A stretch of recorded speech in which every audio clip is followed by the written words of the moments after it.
गुरुर्ब्रह्मा गुरुर्विष्णू गुरुर्देव महेश्वरा सद्गुरु साक्षात परब्रह्म तस्मै श्री सद्गुरवे नमः। जय जय रघुवीर समर्थ श्रीराम समर्थ। सद्गुरु चरणांना नतमस्तक होऊन आपण या सुंदर सकाळच्या तेजोमय वातावरणामध्ये सर्वजण उपासना करून श्रवणाला बसलेले आहात असं समजून आपण या निरूपणास सुरुवात करूया। बघा, आजचा दिवस आहे ना, एवढा सर्व गुण संपन्न आहे की श्री गणेश चतुर्थी आहे ना। आज गणरायाचं आगमन झालेलं आहे आणि हे गणरायाचं आगमन प्रत्येकाच्या मनाला आनंद देणार आहे। म्हणून आज आपण सर्वजणांनी उपासना केलेली असेल।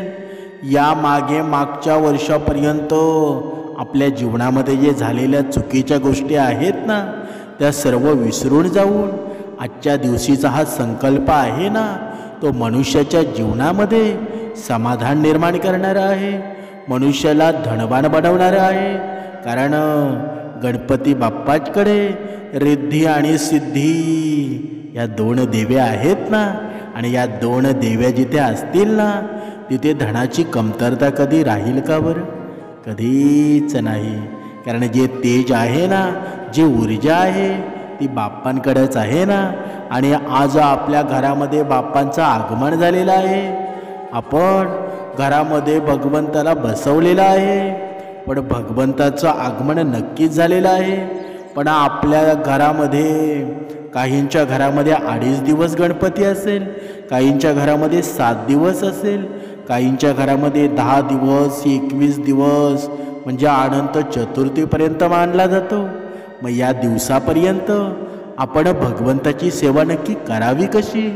बघा, वर्षातून हा भगवंत येतो, माझा देव आहे ना, प्रत्यक्ष माझ्या घरामध्ये विराजमान होतो। मग आपल्या घराचं मांगल्य झालं पाहिजे ना, आपल्या घराचं आनंदीवन झालं पाहिजे। पण आपण तसं वागतो का बरं? बघा, नक्कीच आहे ना, प्रत्येकानं नक्कीच हा संकल्प करायला हवा की माझ्या घरामध्ये भगवंत विराजमान झालेले आहेत, आणि भगवंत घरामध्ये विराजमान झालेले आहेत ना, रोज ब्रह्ममुहूर्तावर उठा। अजूनपर्यंत तुम्ही ब्रह्ममुहूर्तावर उठत नाहीत ते सुद्धा माहीत आहे, पण ज्या दिवसापासून म्हणजे आजपासून गणपती बाप्पा साक्षात भगवंत तुमच्या घरामध्ये आलेले आहेत, नक्की त्यांची सेवा करण्यासाठी ब्रह्ममुहूर्तावर तुम्ही उठलंच पाहिजे। आता ब्रह्ममुहूर्तावर उठायचं म्हणजे उठायचं कधी?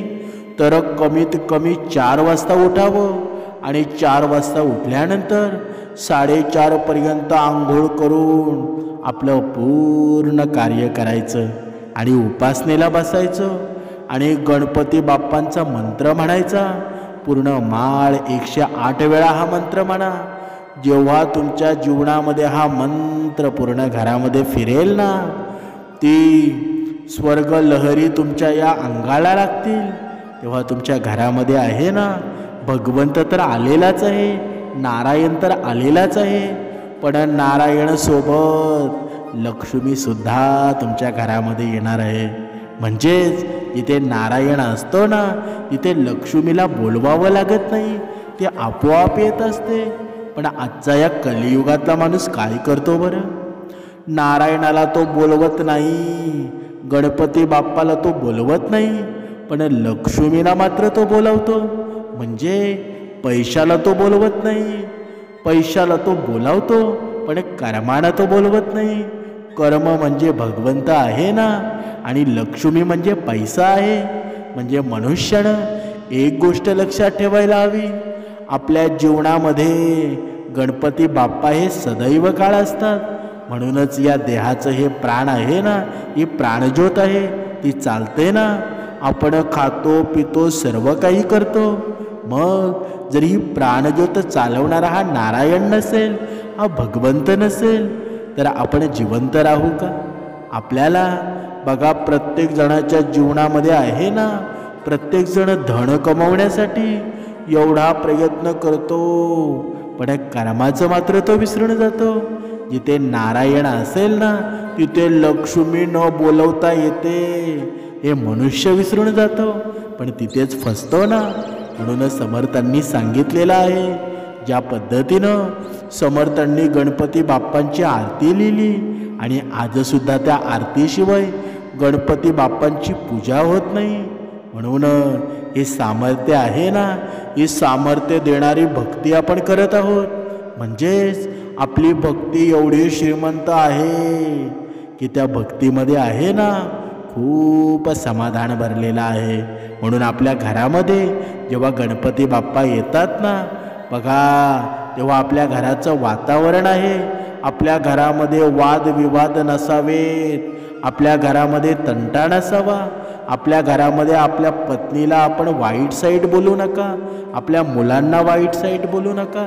आणि पत्नीने सुद्धा एक गोष्ट लक्षात ठेवा, आता गणपती बाप्पा घरामध्ये आलेले आहेत ना, प्रत्येक स्त्रीनं एक गोष्ट नक्की तुमच्या कानामध्ये ठेवा की आपल्या पतीला, आपल्या मुलांना, आपल्या सासू सासऱ्याला जे हवं ते द्या.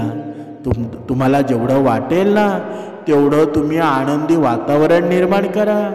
तुमच्या जीवनामध्ये कधीच काही कमतरता होणार नाही. तुमचं सौभाग्य आहे ना, ते निरंतर टिकून राहील. म्हणजेच आपल्या आयुष्यामध्ये आहे, दुःखांची कमी आहे का बरं? जिथे जाऊ तिथे दुःखांचा सामना करावा लागतो. म्हणजे पाहिल तिथे दुःख आहे, मग समाधान आहे कुठे बरं? समाधान आहे ना, ते बाप्पाच्या चरणामध्ये आहे. आपले हे डोकं आहे ना, हे मस्तक आहे, ते बाप्पाच्या चरणाजवळ जायला हवं. पण आपलं जातं का बरं?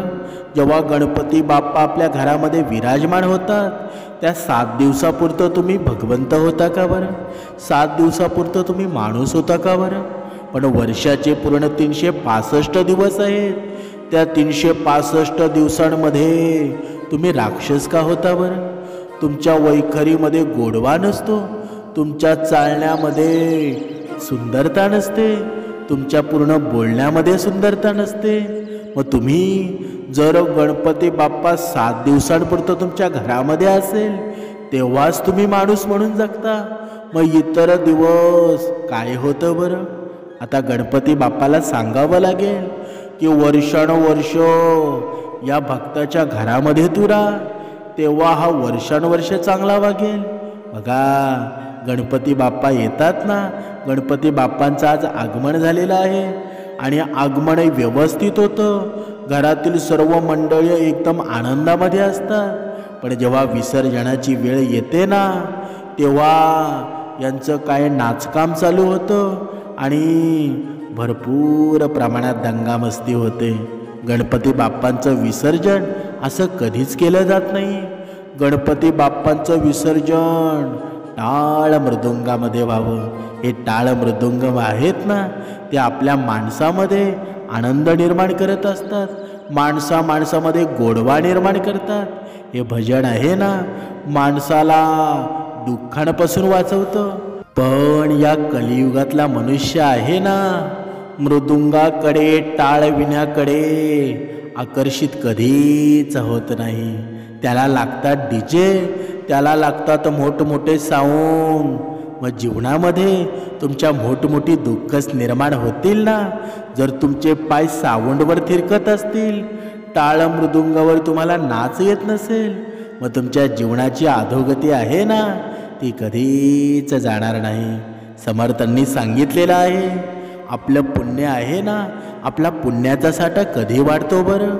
आपल्या कानावर टाळ मृदुंगाचा आवाज ऐकू येईल. सतत टाळ मृदुंगाचा आवाज, सणईचा आवाज, बासरीचा आवाज, हे आवाज आहेत ना, हे आवाज परब्रह्माचे आवाज आहेत. म्हणून भगवंताला आहे ना, तुम्ही एवढंच साकडं घाला की हे भगवंता, मला चांगले दिसणारे डोळे दे. आजचे जे डोळे आहेत ना, ते वाईट साईड काहीही बघतात. ते वाईट साईड बघण्यापेक्षा मला चांगली बुद्धी दे, मला सर्व गुणसंपन्न बनव. पण मनुष्य मात्र सर्व गुण संपन्न नक्कीच आहे, पण त्याचे कर्म चांगले होत नाही. आणि हे कर्म चांगल्या करण्यासाठी आपण चांगल्याचं खावं लागतं.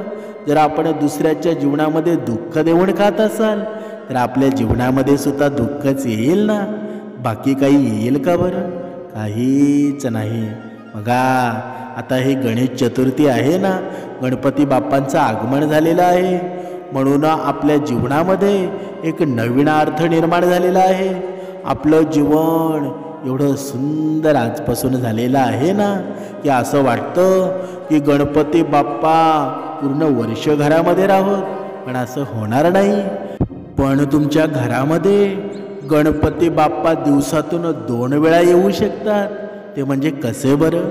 आता तुम्ही मनामध्ये विचार कराल, गणपती बाप्पांचं विसर्जन केल्यानंतर गणपती बाप्पा घरामध्ये कसे येतील बरं? समर्थांनी सांगितलेलं आहे ना, मनुष्याच्या जीवनामध्ये आहे ना, भगवंत रोज 2 वेळा मनुष्याच्या घरामध्ये येतो. बघा, प्रत्येकाच्या घरामध्ये येतो. जो कितीही विचित्र जरी वागत असेल ना, ज्याच्या घरामध्ये तंटा, वाद विवाद सर्व काही जरी असेल ना, तरीसुद्धा भगवंत 2 वेळा घरामध्ये येत असतो. एक येतो ब्रह्ममुहूर्तावर आणि दुसरा येतो संध्याकाळी 7 वाजता. मग या 2 वेळेमध्ये आपण जर भगवंताच्या नामस्मरणामध्ये नसू तर मग भगवंताची कृपादृष्टी आपल्यावर होईल का बरं? कधीच होणार नाही. म्हणून तुम्ही कोणत्याही देवाची भक्ती करा. मी असं म्हणत नाही की गणपती बाप्पांचीच भक्ती करा, दत्तगुरु माऊलींचीच भक्ती करा, हनुमंताचीच भक्ती करा, रामाचीच भक्ती करा. पण सर्वत्र भरलेला आहे ना, तो राम भरलेला आहे. राम कृष्ण हरी. हे रामकृष्ण हरी आहे ना, हे 3 शब्द आहेत, पण या 3 शब्दांनी पूर्ण ब्रह्मांड व्यापलेला आहे. तुम्ही कोणत्याही देवाची भक्ती केली ना तरी हे राम कृष्ण हरी आहे ना, या तिन्हीमध्येच फिरत असते. म्हणूनच समर्थांनी सांगितलंच आहे ना की तुमच्या जीवनामध्ये भगवंत 2 वेळा दिवसातून येतो. पण त्या वेळेला बघा, ब्रह्ममुहूर्तावर आपण जर उठून रोज उपासना सुरू केली ना, तेव्हा भगवंताची भेट तुम्हाला घडते. आणि ही भगवंताची भेट साधीसुधी नसते. तुमच्या जीवनामध्ये ऐश्वर्यसुद्धा येऊन जातं, धनसंपत्तीसुद्धा येऊन जाते, तुमच्या जीवनातले आजारसुद्धा बरे होतात, तुम्हाला पडलेली स्वप्नसुद्धा खरी होतात. आणि जेव्हा संध्याकाळच्या वेळेला येते ना, संध्याकाळच्या वेळेला भगवंतासहित लक्ष्मी येते. बघा, नारायणासोबत लक्ष्मीसुद्धा येऊन जाते. तेव्हा आपण उपासनेमध्ये असायला हवं. पण आपण त्या वेळेला आपल्या पत्नीशी भांडत असू, आपल्या मुलांना शिवीगाळ करत असू, आपल्या आईबापाला आपण वेगळं काही बोलत असू, मग तेव्हा भगवंत आपल्या घरामध्ये राहील का? बघा, आपल्या घराचा उंबरा आहे ना, दरवाजा आहे, तो दरवाजामधून जो भगवंत आणि लक्ष्मी फिरून जाते, मग आपल्या घरामध्ये प्रवेश कधी करेल बरं? जेव्हा आपण रोज नामस्मरण करू. भगवंताचं नामस्मरण आहे ना, तुमच्या जीवनामध्ये पुण्य निर्माण करत असतं, तुमच्या जीवनामध्ये ऊर्जा निर्माण करत असतं. म्हणून आपण भगवंत आपल्याला रोज नवीन मार्ग देतो. पण ते मार्ग स्वीकारण्यासाठी आपले हात पुढे आलेले पाहिजेत, आपलं मन निर्मळ असायला हवं. तेव्हाच भगवंत घरामध्ये येईल ना, आपली स्वप्न साकार करणार आहे. पण आपण जरा नामस्मरणच करत नसू तर मग त्याचा काही फायदा आहे का बरं? अजिबात नाही ना. म्हणून आजपासून संकल्प करा, हा गणेश चतुर्थीचा दिवस आहे, म्हणजे गणपती बाप्पांचं आगमन आहे ना, आपल्या भाग्याची दिशा ओलांडणार आहे, आपलं भाग्य चमकणार आहे. म्हणून आजपासून संकल्प करा. आणि हे संकल्प आहे ना, कंटिन्यू 1 वर्ष चालू ठेवा. तुमच्या जीवनामध्ये बदल घडल्याशिवाय राहणार नाही. म्हणून आपण बघा, जेव्हा भगवंताला आपण घरामध्ये बसवतो, गणपती बाप्पाला घरामध्ये बसवतो, तेव्हा नैवेद्यासाठी पुरणच लागतं ना. बघा त्या पुरणच का लागतं बरं? आता यामध्ये सुद्धा प्रश्न आहे की भगवंताला नैवेद्यासाठी पुरणच का द्यावं? त्यामागे सुद्धा एक कथा आहे. आता ती कथा पाहूया. बघा, एकदा अत्री ऋषी आणि अनुसया आहे ना, एकदा महादेव आणि पार्वतीकडे जेवणाचं आमंत्रण आहे ना, ते घेऊन जातात. सर्वांना जेवायला बोलवतात. कार्तिकी घरी नसतो. आता कार्तिक म्हणजे कोण आहे ना, तुम्हाला सांगायची वेगळी गोष्ट नाही. कार्तिक म्हणजे गणपती बाप्पांचा भाऊच आहे ना. म्हणून जेव्हा अनुसया आणि अत्री ऋषी आहेत ना, हे जेव्हा महादेव आणि पार्वतीकडे जेवणाचं आमंत्रण घेऊन जातात ना, तेव्हा घरामध्ये कार्तिक नसतो, पण गणपती असतो. छोट्या गणपतीला घेऊन यायचं ते आग्रह करतात. पण पार्वतीला गणेशाची शुद्धा माहीत असते. म्हणून ती त्यांना सांगते की ती महादेव येतील आणि कार्तिक पण आला ना की पुन्हा एकदा सगळे येतील. पण अत्री पुन्हा त्यांना गणपतीला घेऊन यायचा आग्रह करतात आणि पार्वतीचा नाईलाज होतो. महादेव, पार्वती आणि गणपती आहेत ना, हे तिघे ठरलेल्या दिवशी अत्री ऋषींकडे जेवायला जातात. पण पार्वतीला चिंता असते की गणपतीच्या भुकेची आणि अनुसयेकडील सगळं जेवण संपलं तरी याची भूक शमणार नाही, हे तिला माहीत असतं. पण जेवण सुरू होतं आणि अनुसया एक एक पदार्थ वाढायला सुरुवात करते. छोटा गणपती खूप आनंदाने जेवतोय हे पाहून अनुसयेलाही बरं वाटतं. महादेव आणि पार्वतीचं जेवण संपतं, पण गणेशाचं ताव मारणं सुरू राहतं. पार्वती त्याला खुणावत असते आणि बस म्हणून सांगायचा प्रयत्न करते. पण गणपतीचं सगळं लक्ष जेवणात असतं. तो अजिबात ऐकेना. अनुसयाला बघा आता काळजी वाटायला लागते, कारण सर्व प्रकार संपत आलेले असतात. तरीही गणपतीची काही थांबायची चिन्हे दिसत नव्हती. आणि एकदाचं सगळं जेवण संपतं, पण अजून गणपतीची भूक काही भागेना. पण अनुसया स्वयंपाक घरात जाते आणि घरी जे असतं ना, त्यातून एक सारण तयार करते आणि त्याला पिठाच्या आत बंद करून घेऊन येते आणि गणपतीला सांगते, मी माझ्याकडे जे सर्व होतं ना, ते श्रद्धापूर्वक यात घालून आणलेलं आहे, त्याचा तू स्वीकार कर. गणपती तो पदार्थ खातो आणि तृप्त होऊन जातो आणि जेवण संपवतो. म्हणून त्या पदार्थाला आहेत ना, आपण पुरण म्हणतो आणि त्या पुरणाचे आपण मोदक करतो ना. जे पूर्ण आहे ते असं म्हटलं गेलेलं आहे ना, आणि ते पूर्ण मोदक रूपामध्ये म्हणजे श्रद्धा आणि मातृत्वाच्या बंधनामध्ये बांधलेलं. म्हणजे गणपतीला दिल्यावर गणपतीची भूक शमली आणि तो तृप्त झाला. म्हणून सणासुदीला पुरण केले जातात ना. गणेश चतुर्थीला पुरण केले जातं आणि त्या पुरणाचे मोदक बनवलेले जातात. म्हणून हे मोदक आहेत ना, देवाला आपण पूर्ण श्रद्धेने अर्पण करतो. म्हणून ते देवाला सुद्धा आवडतात ना. बघा, शास्त्रामध्ये असं सुद्धा सांगितलेलं आहे की तुम्ही निर्मळ मनाने भगवंताला दिलेला कोणताही घास असेल ना, तो घास शुद्ध होतो. हा निर्मळ मनाने दिलेला थोडं जरी दिला असेल तरी भगवंत आहे ना, ते प्रेमाने घेतो. पण तुमच्या अहंकाराने, दुःखाने भरलेला घास भगवंत कधीच स्वीकार करत नाही. म्हणून आपल्या जीवनामध्ये आपले कर्म एवढे श्रेष्ठ असावेत ना, आपल्या कर्मामध्ये एवढी पावर असावी, एवढी ऊर्जा असावी की भगवंताने आपण जे केलेला नैवेद्य आहे ना, तो स्वीकार करावा. पण भगवंत आपला नैवेद्य स्वीकार कधी करेल बरं? जेव्हा समर्थांनी सांगितल्याप्रमाणे हे नियम आपल्या आयुष्यामध्ये बनवले ना, परश्री माते समान परधन भयाव, हे नियम आपल्या जीवनामध्ये आपण जपले ना, तेव्हा भगवंत सुद्धा आनंदीमध्ये होतो. भगवंत सुद्धा आपल्यावर कृपादृष्टी बरसवतो. तेव्हाच आपल्या जीवनामध्ये आनंद होतो ना. म्हणून जीवनामध्ये तुम्ही किती कमवता ना, यापेक्षा तुम्ही कुठून धन कमवता, किती श्रेष्ठ धन कमवता हे खूप महत्त्वाचं आहे. जर तुम्ही धन कमवलेल्या मार्गानं दुसऱ्याच्या जीवनामध्ये दुःख येत असेल तर ते धन कमवू नका. जीवनामध्ये एकच गोष्ट लक्षात ठेवा, जर तुम्ही दुसऱ्याला दुःख दिलं ना तर तुम्हाला सुद्धा दुःख येणारच आहे. हा काळ आहे, हा काळ कुणालाच सोडणार नाही, तुम्हाला सुद्धा सोडणार नाही. म्हणूनच समर्थांनी सांगितलेलं आहे, या गणेश चतुर्थीच्या दिवशी म्हणजे आज संकल्प करा. आणि आज संकल्प असा करा ना की जीवनभर तुमच्या जीवनामध्ये सुखच निर्माण होईल. कुणाला दुःख देऊ नका, तुम्हाला सुद्धा आयुष्यात कधीच दुःख येणार नाही.